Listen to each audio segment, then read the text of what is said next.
sunshine. It's Tuesday, April 22nd, 2025, and we've got classified leaks, disappearing chain of command boards, a Tesla earnings meltdown, and a Vatican visit that sparked one hell of a headline. Let's dive into the drama. Pete Hegseth's loose lips get louder defense. Secretary Pete Hegseth is at the center of yet another national security nightmare. First, he leaked U.S. war plans in a Signal group chat accidentally, including a journalist. Now, new reports reveal he also shared classified info with his family and personal attorney. Military briefings over family dinner.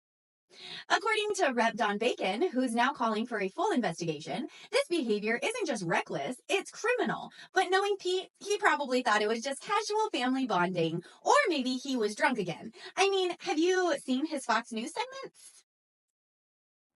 Army quietly yanks Trump, Vance, and Hegseth from command board.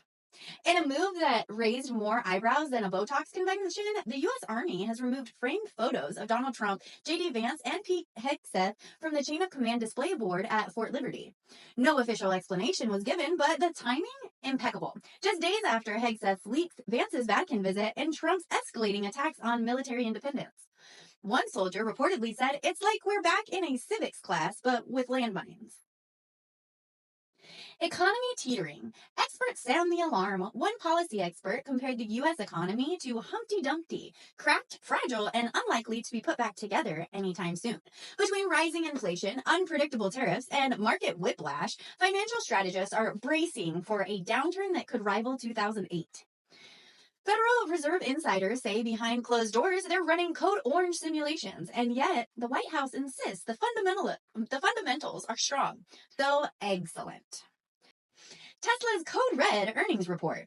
Tesla shares nosedived this morning after a dismal earnings call. Elon Musk described the company as being in a Code Red situation and slashed future projections. With waning demand in key markets and ballooning costs, investors are asking whether the shine has finally worn off the Tesla badge.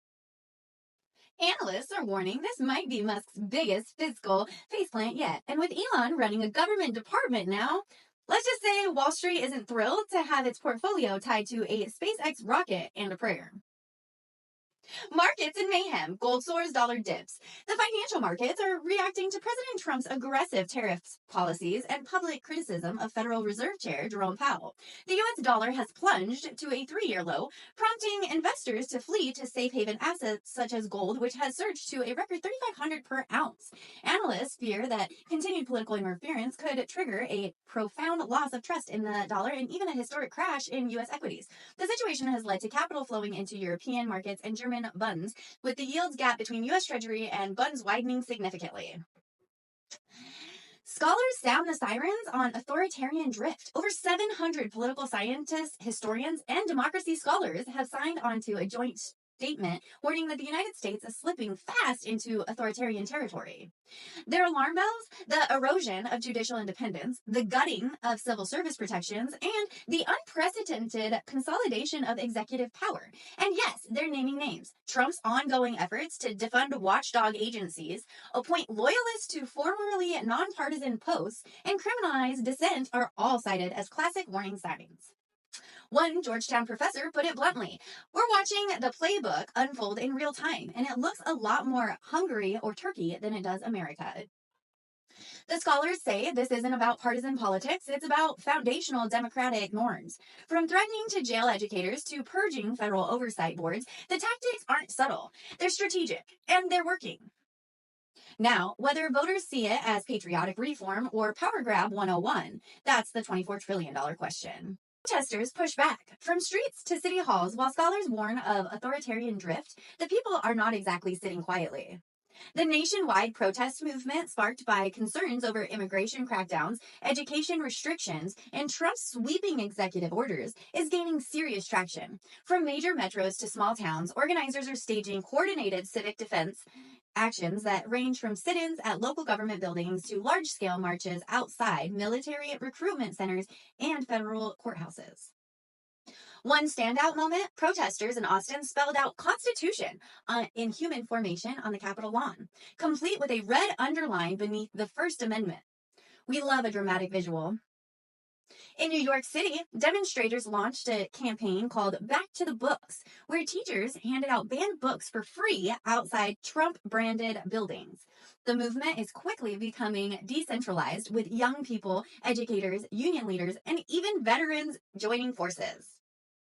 And while the administration has dismissed the protest as performance art, the polling numbers suggest otherwise. Nearly 60% of Americans now say they're worried or deeply concerned about the direction of the country, and civic engagement is rising across the board. In other words, the people may not have power on paper, but they've got numbers, noise, and a lot of good signs. And before we go, I just want to send a big breast milk powered wave of love and luck to all the badass creators I follow who are facing off with Charlie Kirk today on the Unfuck America tour. If you haven't heard, the tour is a bold, unapologetic effort to confront far-right disinformation with actual facts, fierce energy, and the kind of truth-telling that makes authoritarians sweat. It's giving First Amendment with a side of spine. Today's stop, a public debate with Kirk himself, and let's just say, I hope someone brought holy water and a mirror.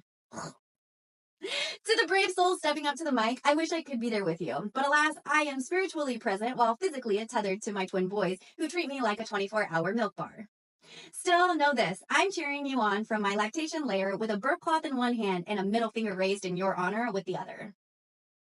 Go get him, make him squirm, and don't forget, truth sounds a lot like dissent when you're not used to hearing it.